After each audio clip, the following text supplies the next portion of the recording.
Um, Welcome everybody to the NC State Apiculture YouTube channel. I'm really happy to have a guest today, David Wade. David and I met at a recent Worcester County beekeepers meeting that I attended up in Massachusetts. And we had before and subsequently have had a great email exchange about some uh, research and a project that he's doing on inducing honeybees to draw out comb by providing them with wax. And so I thought this would be a really great opportunity and venue for him to share what he's been doing and to go through a quick presentation of some of this project. So welcome, Dave. Thank you, and welcome to everyone viewing. Thank you, Dr. Tarpey, for giving me this opportunity. And I will give a shout out to my local club, the Worcester County Beekeeper Association. We are actually the oldest beekeeping club in the country. We are celebrating 125 years this year. So I'd like to usually start this presentation out with asking people, the viewers, what would you do if you discovered something new? Whether in this case, we're going to use beekeeping, of course, a new method, a new technique, some way of doing something. Would you share it with people? Would you keep it to yourself? I am here today, sharing with you today, because I will say I stuck my neck out. I did, as Dr. Tarpey mentioned, I did share this with him. I did share it with other people. Eventually, I got interest in it. People saw this was important. I've been a hobby beekeeper the last 18 years, central Massachusetts. I am not a scientist, no scientific background. I appreciate all that the scientists do. You're going to see, thankfully, I did remember some of my undergraduate research methods classes with providing dates. And what you're going to see today, I took well over 400 photos. These are only a small portion of what I did. I the good thing about, I would add, was that in providing this information to others, the good thing I learned about collaborating with Dr. Tarpey and other universities is basically how to research the research. I did look into this, and I know universities do this before they do a big project. Once I discovered this, I looked and saw, well, did somebody do this before? I looked through hundreds of research papers, articles to see if this had done before. And I'm amazed, considering Lorenzo Langstroth patented the hive we use today with the bee space, the removable frames, almost 175 years ago, 1852. No one has thought to give the bees wax, provide them, supplement them with wax. We, at least up here in the Northeast, the bees are making comb from about April, May, and June. You will see through these slides today that providing the bees with wax, I got them to make comb August and September. So obviously they can do it July, August, September. We just increased from 3 months to 6 months. Obviously, more honey, more pollination. Wonderful. And the beautiful thing you're going to see today, once again, no scientific background. The average beekeeper can easily to do anything that I did here in these slides. And obviously, Dr. Tarpey and other scientists can research the how and why the bees did this. So adding beeswax to make honeycomb. And once again, you're going to learn today to how to provide the bees with wax, whether it be sheets of natural foundation, it's got the support wires in there, or even used comb. I even took up some of the used comb out of the frames, crumpled it up, provided it to the bees. And as you see in the bottom of the slide, this was all done during the late season. The female honeybee. Female honeybee has four pairs of wax glands on her abdomen. She will produce this wax approximately once every 12 hours. So you get 4 flakes of wax. And the bees that are producing this wax are from the age of approximately 12 to 18 days old. After that time, she becomes a field bee, but during that 12 to 18 day period, she is producing that wax. The bees collectively are taking that wax, chewing it up with their mouth parts, producing comb for us. And the big thing I wanted to point out, as I mentioned earlier, about extending the comb building season, the female honeybee will stop producing that wax and to a great extent after that, after about the first week of July. Dr. Tarpey told me the same thing down there in North Carolina, summer equinox. I remember that from one of my discussions with him. The bees will stop producing that wax. Keep that in mind, and it's around after about the first week of July. So here again, you'll see sheet of beeswax, which you can easily obtain from any beekeeper supply catalog. It does have the support wires, the pieces that I used, which will give you, when you pull out the support wires, a uniform slice of wax, we'll call it, which is about 1 5/8 inches.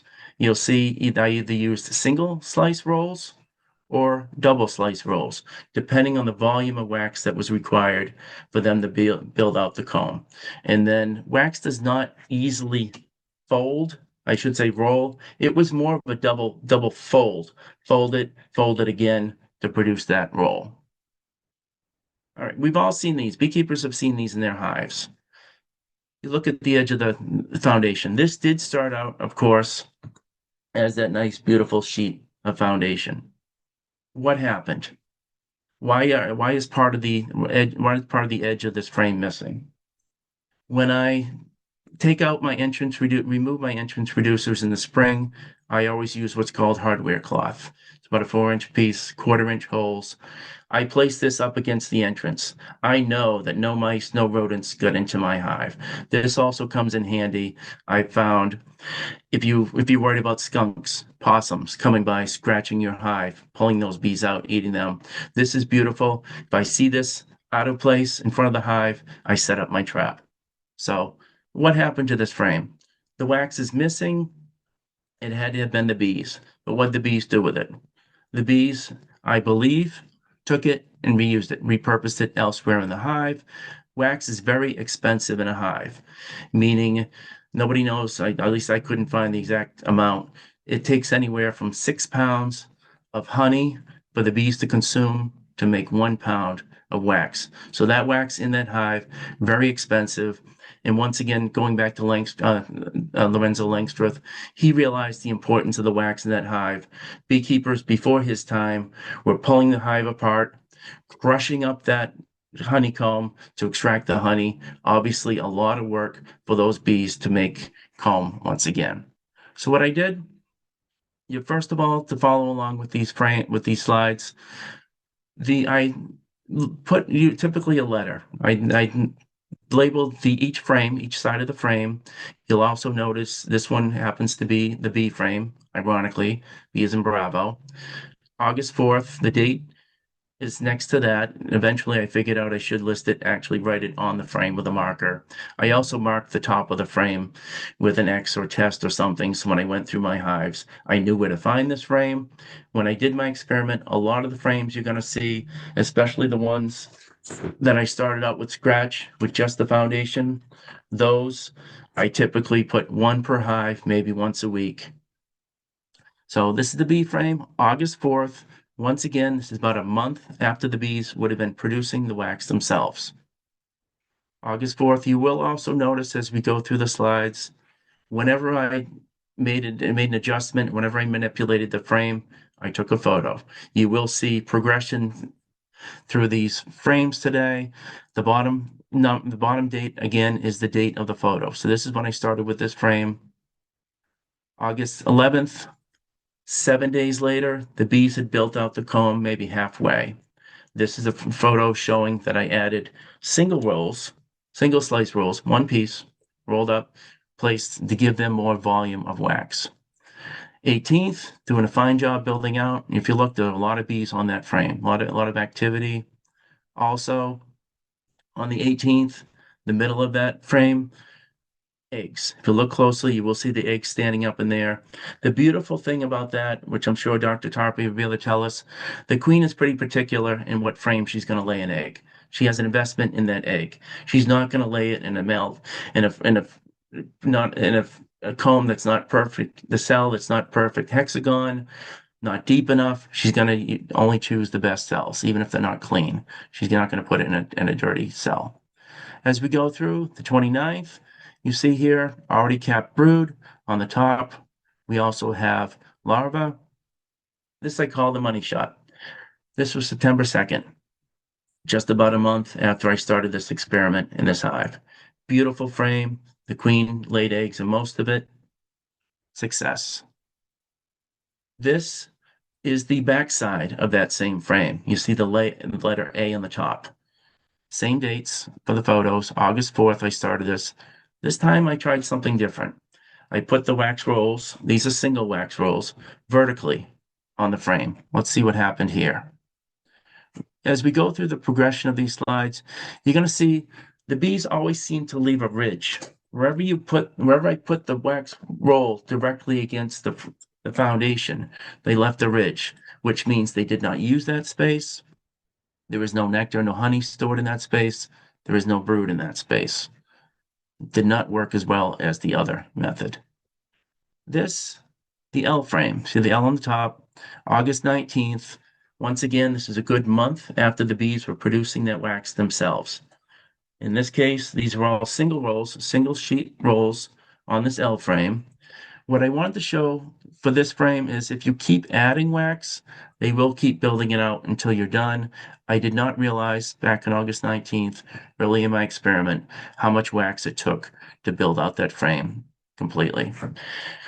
Well, here we have the 26th. On the 26th, I added this time. You notice the wax looked a little different. This was from an actual frame. I pulled out the wires, busted out the comb, crumpled it up in my hands, put it on the edge of the frame. Watch the bottom of this frame as we go through the next page, next screen. This is about 6 days later. Gone. That wax, it appears that they chewed up the old comb, built nice, beautiful wax comb for us here. And I said to myself, Dave, will they fill in the holes also? You look in the top left, there's a hole.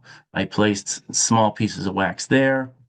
The bees are also filling this up as they go. What amazed me also is that while the bees were making the comb, other bees were still coming in, filling it. We look at this from a human perspective. There's no way if I'm doing a project in my yard, I want other people bumping into me, getting in my way. It's amazing whether or not the bees were really desperate or they had no issues at all with the bees filling these cells as quickly as they were being built out. And here's the 20th on that frame. Oops. 20th, you can see here, there's brood in the middle, there's honey on the edges, not a bad looking frame. I will add, if you look at the edges of the frames that I had that the bees built out for me, not perfect on the edges, but if you ever take a close look at your frames, there are plenty of times you have holes there anyway. The bees do not always build out perfect frames. They want to traverse back and forth between both sides of the frame. Beautiful frame, once again, a month after they were producing wax themselves. At this point, September 2nd, I realized as I had used single slice rolls of wax 2 times, I figured why not use double slice rolls. So these rolls here, wax rolls on this foundation, brand new foundation, on September 2nd, I wanted to see what would happen here. September 4th, 2 days later, I did realize, or I did notice as the bees were constructing, they always started in the middle of the frame. You'll see in the middle here, they're building out the middle. They've already chewed away the top part of those rolls. September 7th, 5 days later, this frame is just about complete. 5 days. You will see a lot of bees on this frame, plenty of nectar already in this frame.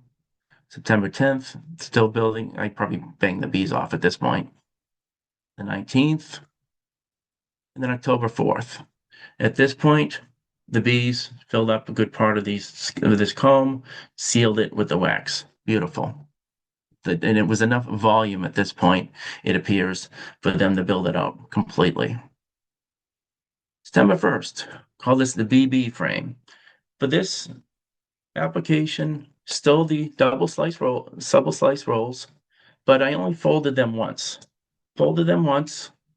And I thought if I placed them up in the frame, I could wedge that edge between the wood and the foundation. So I tried this. Let's see what happened with this one. September 3rd, 2 days later. As we go through the photos, watch where the rolls were. They always seem to keep some of that there. which means I don't know if it was too dense, too compact. The bees did not use all that wax, which means that frame, because of volume, was not deep, was not perfectly built out throughout the whole frame. Here it is on the 25th with some root in it, but I noticed on the right side of this frame, not completely built out. But still, not a bad frame considering we started almost 2 months after the bees were producing the wax themselves. Here we have two frames, old comb. The top one had been torn apart. That hive had gotten robbed. The bottom one had been used a number of times. With these, I pulled out the wax, crumpled it up.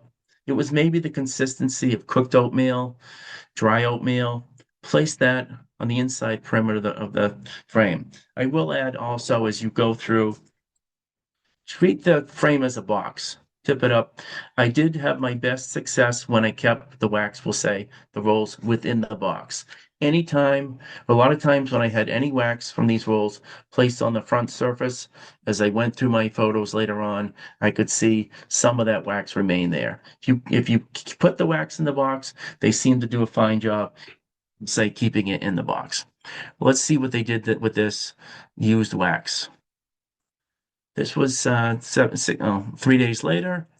I was amazed. Look how clean the comb looks in the middle. Once again, this started out with just a sheet of foundation.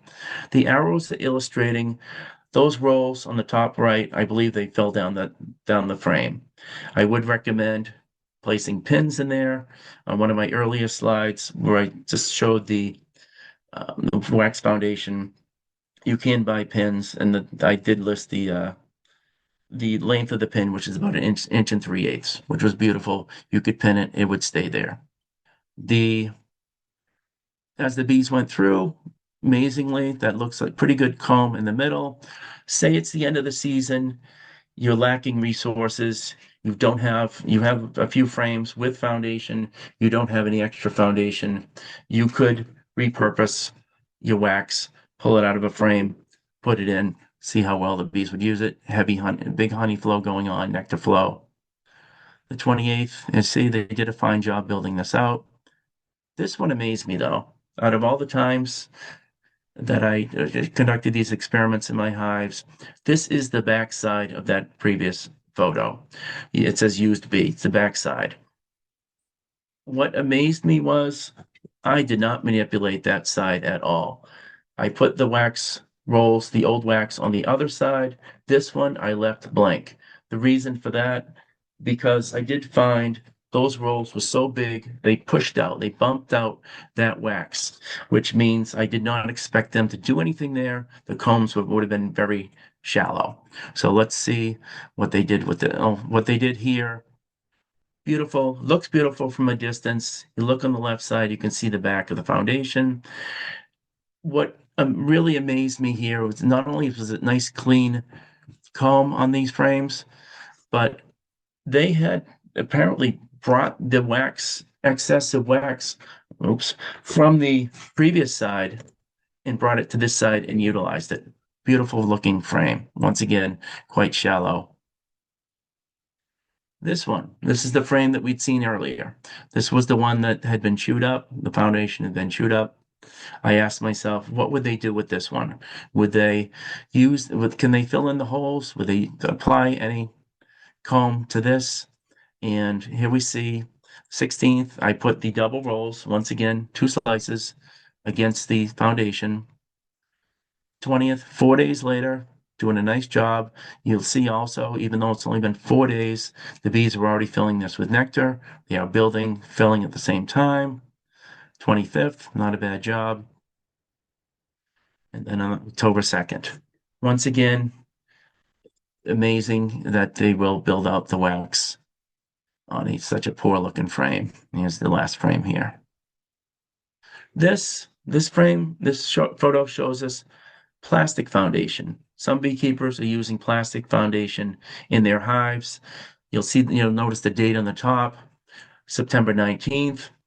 I had attempted this earlier, but what I found was that when I placed the wax rolls against the frame, it was hard getting that to stay on there. it easily rolled off on me. Even though the wax in September, it was warm out, a little tacky, the rolls do stay on there pretty well. Otherwise, wax against wax. But with the plastic, as soon as I bumped the inside of the foundation, if it moved back and forth, they all popped off. So I did use pins. I did figure out, I revisited this method and actually took a drilled small holes to apply those pins in the actual plastic foundation. And I put the pin through.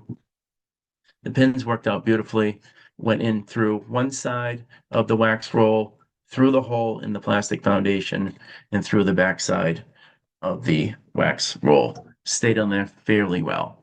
Let's see what they did with this one. September 19th, 28th. This was 9 days later.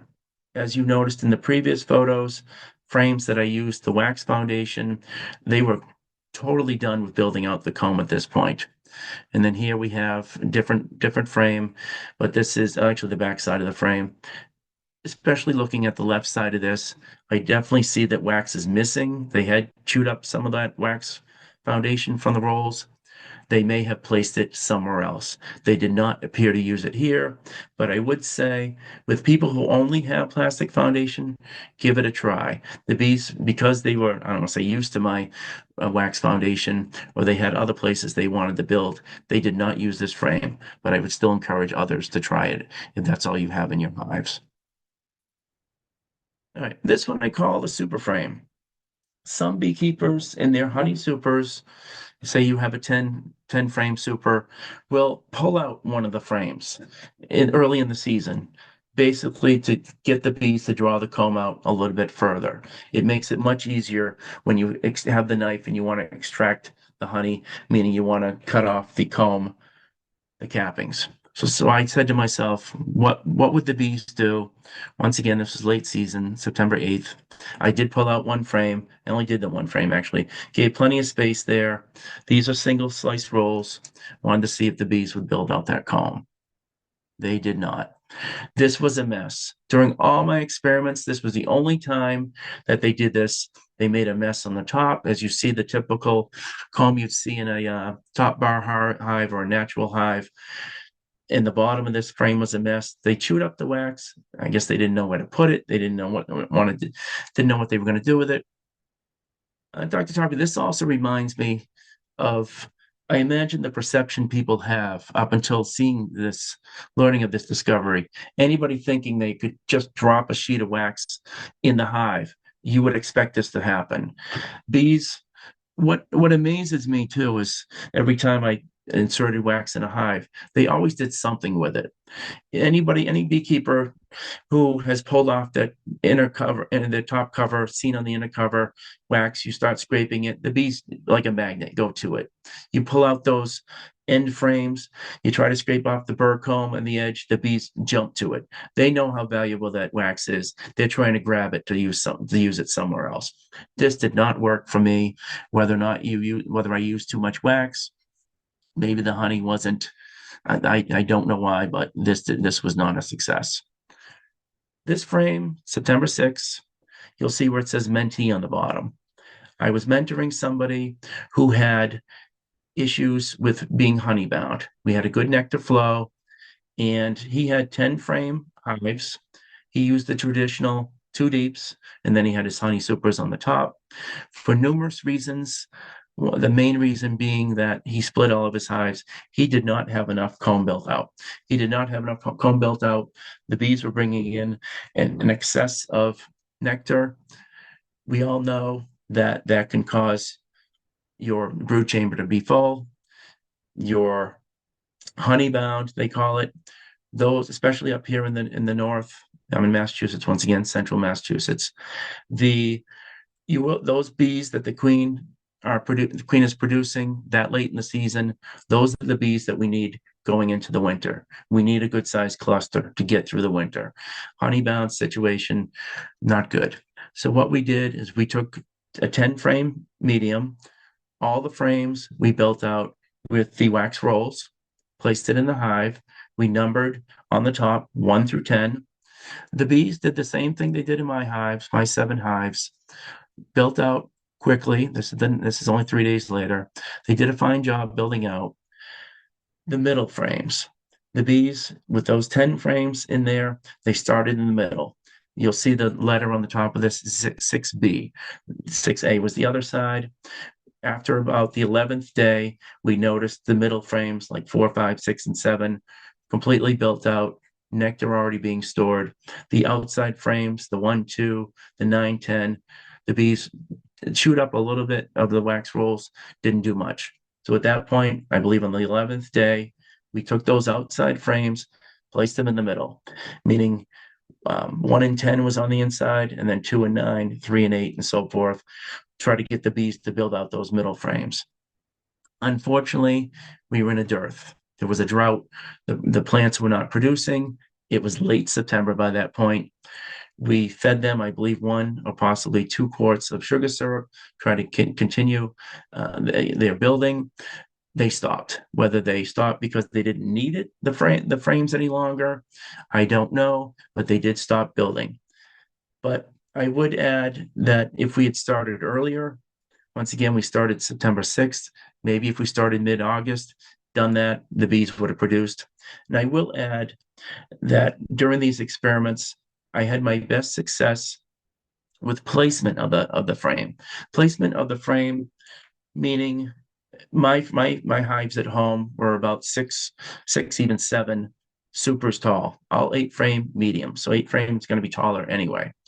The bees on the top of the hive, those were the ones that were bringing in the nectar. Very few bees on the top of the hive, August, September. The majority of my workforce, we'll call it, they would do it towards the bottom. They were down in the brood chamber. That's where the majority of the bees were. So I did find, and what we did with this experiment, we put that box between the 2 deep supers. If we just placed it on top, there weren't as many bees going up. We put it down between the 2, which that's where the serious amount of bees were.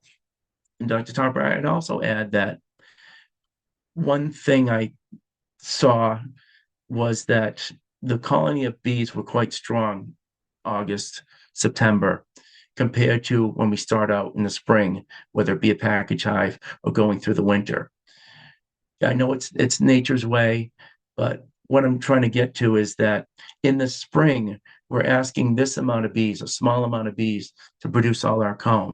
We have, for lack of a better way of saying it, a good workforce, a large amount of bees in that 12 to 18-day range that appeared to be hanging out. I don't say hanging out in the hive, but in the hive, not doing anything.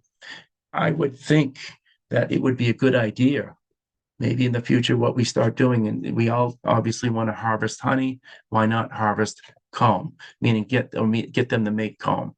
Why not take these frames, put the wax rolls on them, maybe July, maybe August, September, put them in the bottom, towards the bottom of the hive. Perhaps it would help prevent that honeybound situation, meaning I would see good idea to pull out in your deep super, in your brood box, pull out the end frames, pull out 2 frames, we'll say. Those frames typically August, September have nothing but honey in them anyway. Pull them out, put them aside, grab a brand new frame, a deep frame or mediums, if that's what you're using, place that in there. And I did have my best luck in the middle of that super. So I would recommend put those 2 new frames in the middle. I would probably put a frame of brood in the middle to make sure the bees who had an interest were there. You could easily pull those frames out, and I'd imagine within 2 weeks they're completed.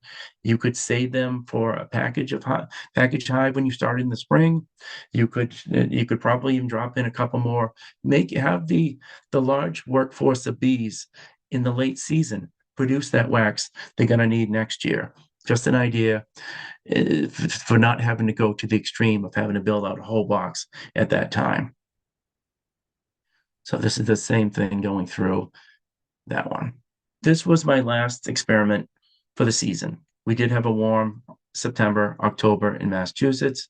I wanted to see the bees were still active because we still had at least 50, the days were 50, 60, 70. The bees were still active. So I wanted to see if I put a single slice roll of wax in the hive, in the honey supers. Not very good lighting in this photo, but this is full of nectar, honey. Wanted to see, would they use that wax? Would they use it for capping? This is a different frame, but you can see this was the best illustration. They did chew up that wax. If you look closely, I believe they used it to top off those cells. I did not test whether or not this honey was ready to be capped. It may not have been ready, but I would much rather have a wax rich hive than a wax poor hive, because I believe in one of the research papers I saw, very little research I did see on wax in general, which it's great that Dr. Tarpey is going to be doing research on this. But the wax, the bees will, in the paper I read, the bees will steal wax from other places to put in the cappings late in the season. They may be doing that. And I will also use the analogy of a gardener. Plenty of us out here that keep bees also have gardens. We have fruit trees. I have blueberry bushes, apple trees. The analogy I use is in supplementing wax. The farmer, the gardener, if he or she has good soil, may not need to provide fertilizer. But if you do, and at the right time, you can have a higher yield. Your plant is going to be stronger, go into the winter, come out in the spring, plenty of blossoms popping out. I would add the same thing with providing the bees with wax. If you provide them with wax, at the right times, the colony is likely to build out stronger, build out faster, even to the point where when I started to do it late last year, my wife bought me a pouch I bring out with me to the hives when I'm doing my inspecting later in the year, mostly single sheet rolls. You go in, you find a frame that it's a little shy on one side, not completely built out. Ideally, we want, especially going into the winter, we want full frames of honey. Why not take the single sheet? It's one and done. You look at the frame, you see if there's an edge, look at it sideways. If it's lacking somewhere, why not give it a little wax? A little wax. I wouldn't go crazy. You're going to end up with the situation we saw earlier. My spring experiment. What I am going to do, starting this spring 2025, is I'm going to look to see if providing wax to bees cause the present. I end up with a stronger hive faster. Meaning, I'm going to take two hives, a control group, where I'm going to put nothing but the typical foundation in there, feed them sugar syrup. I'm going to take at least two hives with wax rolls placed in there, and I'm going to take another two hives, I believe, with every other frame with wax rolls. I'm going to monitor them, see how quickly they build out the comb, see how quickly the colony builds, see if it is something that we might want to do with our spring packages to see how well the bees produce. And I do plan on getting an outside evaluator also to come and look and see what I'm doing. I am not going to read this in the next frame. This was basically the wax cost. Wax is not cheap. These sheets, buying them in bulk, I did find I paid about $1.10 each. Enough that you needed to cover both sides of this frame was about $3.52. That's, if you look here, if you extract twice a year, the average amount of honey that you're going to get, 3 pounds, 6 pounds, 3 pounds per extraction, you may be paying an extra 12 cents per pound of honey. You're going to say, you may say to me, hey, Dave, why would I spend that money? $3.52 would be $35.20 to fill a whole 10 frame medium. Why would you do that? I would add, there is no free lunch. The bees, when they produce the wax, as I mentioned earlier, use anywhere from, 6 pounds of honey that they have to consume to make that 1 pound of wax. You'll see here the numbers if you want to read through it, the average weight of comb and everything. These are totally ballpark numbers, but I did want to illustrate. I paid $3.52. Honey value is what I'm showing here at $10 a pound, jar of honey.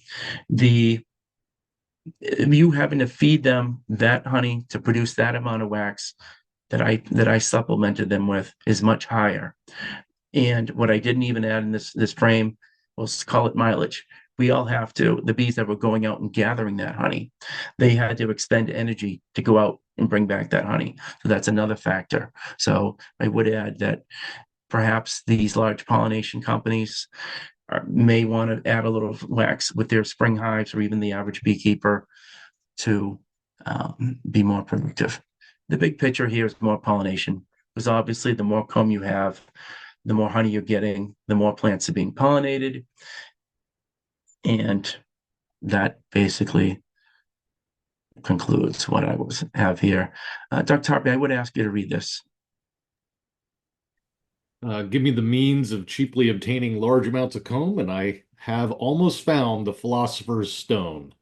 And the Philosopher's Stone, if those of you that don't know, was this kind of mythical thing that would turn, lead into gold.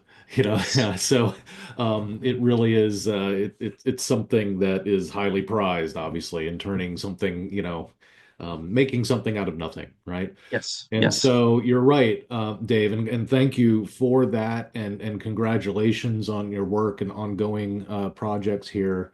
Thank you. Please continue to keep us posted. In my classes, I always teach a 9-to-1 ratio, 9 pounds of Oh, honey to one. wow.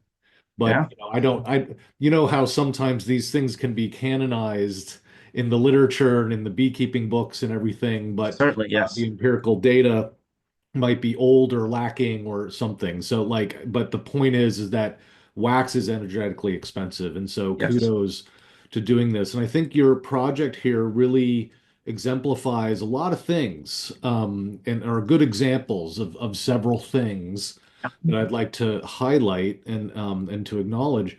One is that I'm always amazed and never always impressed of just how beekeepers have an inherent um, curiosity to tweak with things, right? yes, We're always wanting to tweak things, and so I would encourage others who would be watching this, to don't shy away from that, or just don't be told certain things. You have the ability and the drive to be yes. able to play around with bees and have fun with it. So, Well, definitely do that. David, if I could, I tell you, when I first started doing this, I was amazed. In years past, how I started doing this. I was maybe pulling off a slice of foundation here, placing it here and there. The bees were taking it, and people know when they drop in their cappings from their extraction, the bees were using that wax. They were not using it effectively. They were placing it here and there.